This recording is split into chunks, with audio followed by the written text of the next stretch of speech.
Right now, Democrats are working to pass a $3.5 trillion package that will provide long overdue help for working Americans. For now, the Democrats' budget resolution frames what's in the bill. First, on families.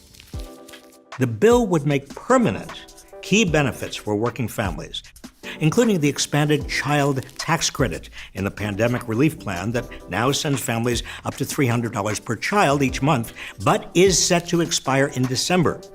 It's estimated to cut child poverty by half. It would also establish universal child care, for which low and middle income households would pay no more than 7% of their incomes, and provide a national program of paid leave worth up to $4,000 a month for workers who take time off because they are ill or caring for a relative. Next, on education.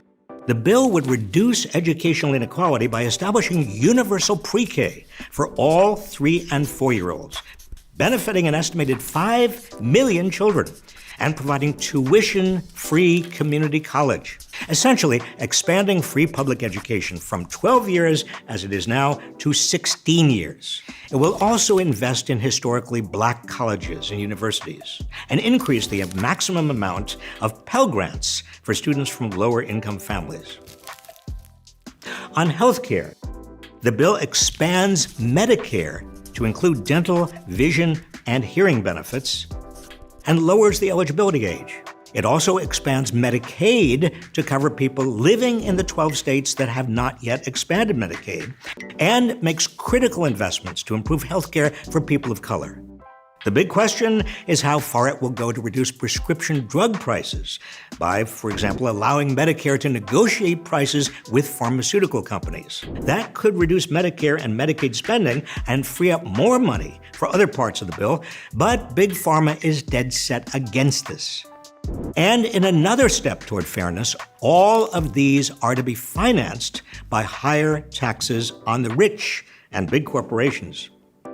The bill would also increase the Internal Revenue Service's funding so the agency can properly audit wealthy tax cheats who fail to report about a fifth of their income annually, thereby costing the government $175 billion per year. But of course, lobbyists for big corporations and the rich are fighting all this tooth and nail.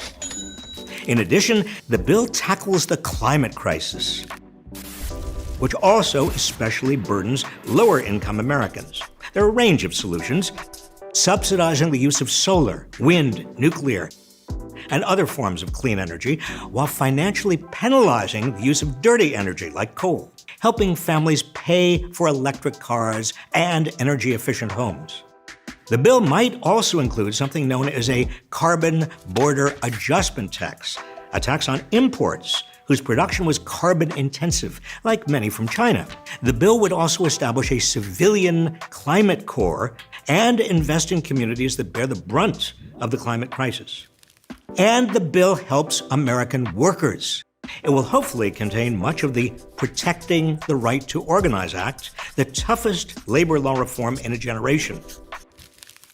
Finally, the bill includes a pathway to citizenship for undocumented immigrants. This is all about making America fairer. Remember, we won't know the exact details of the bill for at least a month, but these are the main areas that it will focus on.